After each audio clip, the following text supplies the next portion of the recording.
Today, I'd like to discuss with you an issue that's very important for couples that are thinking about filing for permanent residency. That's normally when a United States citizen spouse is filing for an immigrant spouse to receive permanent residency status. And that's the issue of what happens when the couple divorces. There are three stages that we're going to discuss. The first stage is the visa petition. The second stage is after a green card is received, if there are conditions on the green card. And third, that what happens if the immigrant spouse receives permanent residency status and later applies for citizenship. In addition, we're going to discuss slight differences as to what might occur between a couple that divorces, that separates, or has the marriage annulled. My name is Carlos Patara, and I'm an immigration attorney, and I handle many family unity cases, many marriage visa cases. And this issue came to my attention, which sparked this video just a few days ago. An individual scheduled an appointment with me because he wanted to discuss the removal of conditions for his spouse that he had immigrated. He had suspected there was fraud. She had left him within 6 months of their marriage, and she had reunited with a former boyfriend that she had in her home country here in the United States. He did not know anything about that until he finally located her, and now she was contacting him because she had to remove the conditions on her green card, and he was wondering what he could do. He was very sad, and he suspected fraud, although he admitted, I loved her when I married her. He was not sure if she loved him at the time. And that's the reason why the second stage becomes important. The government is looking at potential fraud issues. But the first step in an immigration process is that of filing a petition. It's known as the I-130 visa petition, the immigrant relative petition. And when couples file that, the legalized spouse, a United States citizen, or it could be a permanent resident, filing for an immigrant spouse, seeks to petition the immigrant for immigration benefits.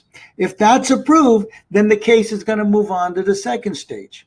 But what happens if between the first stage, the visa petition, and the second stage, which is the green card application, the couple divorces? Well, the I-130 petition is killed for all intents and purposes, for the simple reason that it was based on a marriage. And since the marriage is no longer any good, then the I-130 petition, in terms of sponsoring the immigrant spouse, is not going to be any good for the green card application process.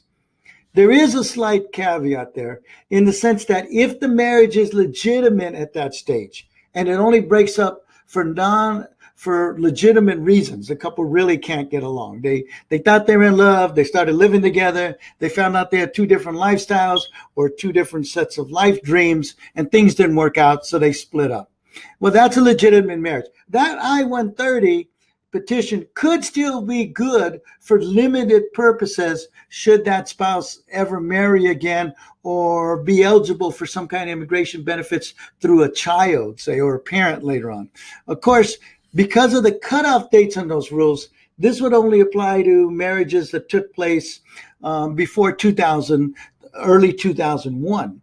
And I assume someday that the law on that issue is going to change. It's going to move from 2001 maybe to 2005, 2006, maybe in 2010 or later, but that's not the law now. But that petition could be very important later for that type of case. And I would suggest you hold on to those petitions as long as, I'm assuming you're having a legitimate marriage and it breaks up, save that. It could really help you someday in the future. Other than that, the petition is dead. So let's move to the second stage. Couples often file for green card benefits, for permanent residency status, soon after they're being married. If the immigrant spouse receives immigration benefits, receives green card status less than 2 years after the date of the marriage, there's going to be called what is known as conditions placed on the green card, permanent residency conditions. Essentially, that means that 2 years after the grant of the permanent residency application, the couple has had to have filed another application called removal of conditions. And that's when the permanent residency card with conditions, a temporary permanent residency card, will then become a full permanent residency card without the conditions. What happens then if the couple divorces between the petition, the I-130, the initial step, and the green card application? Well, that's the problem area here. The couple is supposed to file the petition to remove the conditions jointly. And you'll find in my YouTube collection, in my video collection, a video that talks about the 3 ways that an immigrant spouse could potentially remove the conditions filing alone. The first one is if the divorce is completed. If the divorce is completed, they can file proof of the divorce. And the government may ask the immigrant spouse to prove that it was a legitimate marriage. And assuming the immigrant does that and they prove that the divorce is legitimate and it was completed before the date of the filing of the application, remove the conditions, then all is well and good. But let's say the divorce papers haven't been filed yet. Well, then there's 2 other means by which the immigrant spouse can go forward. And one is to prove that there was domestic violence in the relationship. And the other one would be that she would suffer or he would suffer severe hardship if the green card status was removed. Those 3 issues are the subject of another video that I have on how to remove the I-751 conditions on your green card. And if you're in that situation, I strongly encourage you to take a look at that video because it discusses those 3 options in more detail. But the third issue then is what happens if someone gets a divorce after the green card is granted. Well, the general thinking is that, well, it has no effect. The person is now a permanent resident. All is fine and well and dandy. Well, not necessarily.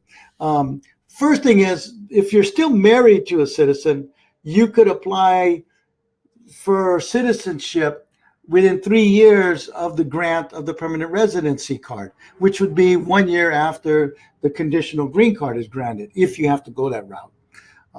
But if you're not married, then you have to wait 2 more years. But that's really just a minor inconvenience of waiting another 2 years.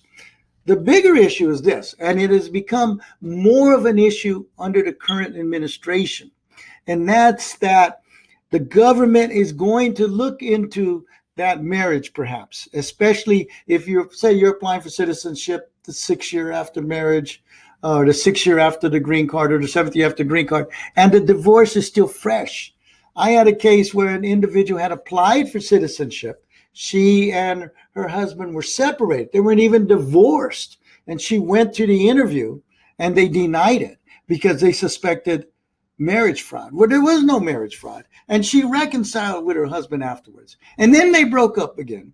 And then she came to my office 5 years later. So now it was a good 12 years after the marriage. But what happened at the interview?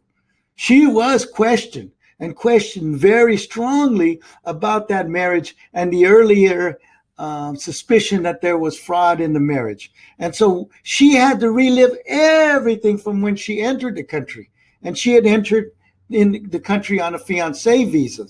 And if you entered on a fiancé visa and then later married a United States citizen spouse, you almost certainly had to remove your conditions. Because since you have to get married within 90 days, the green card process moves very fast after that. And so you're stuck having to remove conditions. And in a citizenship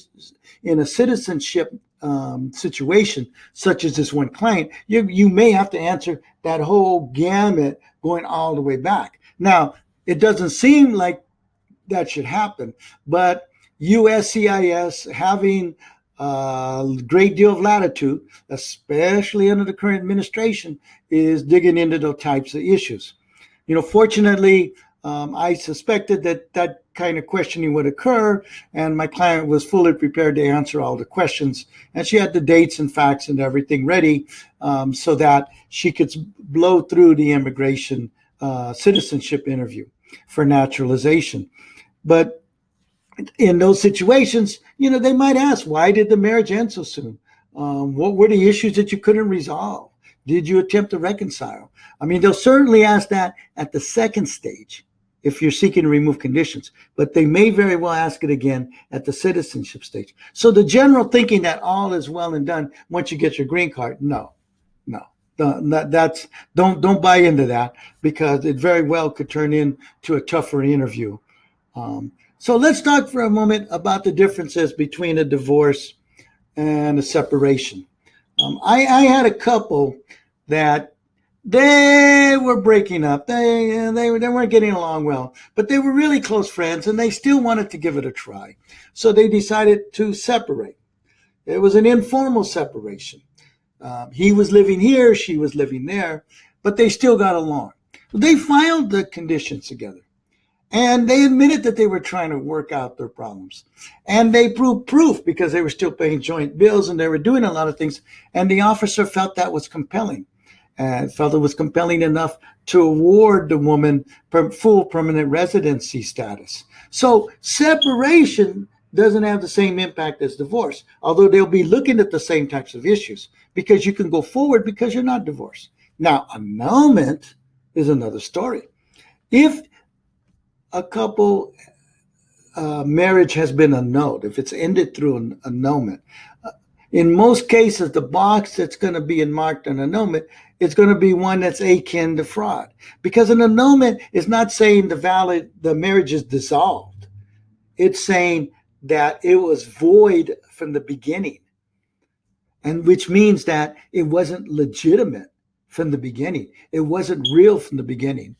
And so if that's the case, then immigration could very well look at the marriage as being a fraudulent marriage from the beginning. And they're going to want to look at those divorce papers. They're going to want to look at those family law papers very, very, very closely.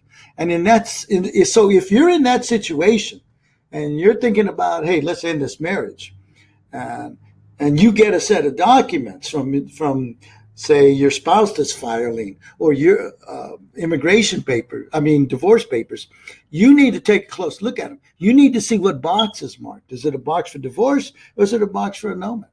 Or it could even be the box in California for separation. A legal separation has the same impact in terms of your finances and child custody and child support as a regular divorce, but you're not divorced. You're saying we're legally separated right now. We want to end these kind of financial ties and stuff, but we're not fully committed to saying that we're never, ever going to live together again. We just need a really deep and serious cooling off period here. So you need to look at those issues. And the reason is, it's not just you. I mean, what if you're the immigrant and you were thinking, after you become a full-fledged citizen, to immigrate another family member, a mother, a father, you want to file papers from? Well, if you lose your status, if you were accused of fraud, you're not going to be able to do any of that. So that the effects of divorce, the impact of divorce, the impact of annulment, the impact of separation could go a lot deeper. So you really need to take a close look at that. And not all the time is a divorce necessarily the end all and be all. I had a couple once where they were divorced, and I talked to the woman, and she said, and I had actually done her original application, and I said, your spouse seemed like a nice guy. Why don't you let me call him? And I called him, and he didn't hate her. They were just like, hey, we can't get along. And I haven't filed papers, so let's do this. I will write a declaration saying I love her, that I loved her when I married her. I still think she's a great person, but she's just not right for me.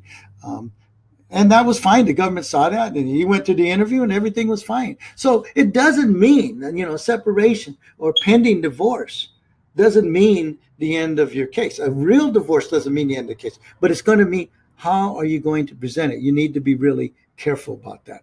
So with that, I hope I helped you identify some issues. If you're facing some marital problems and you would like to hold on to your green card or permanent residency status, and you can still communicate with your spouse, or even if you can't, I hope that I've identified some ways that you can go forward. And I really do wish you and your loved ones best of luck. I hope you never have to go through that. But if you do, I hope this video has helped you so that you can move forward. Take care and good luck. Thanks for watching. Know someone who might be interested in this video? Then please take a moment to like and share it with them. Also, if you would like more videos on immigration, just click on the subscribe button. And here's a little bonus, a short guide that you can download for free by clicking on the link on the description box or the square-shaped image. Plus, if you have ideas for videos you'd like to see, write a short comment below or feel free to contact me at carlos@VitaraImmigrationLaw.com. My name is Carlos Vitara. I appreciate your time and hopefully we'll be talking again very, very soon.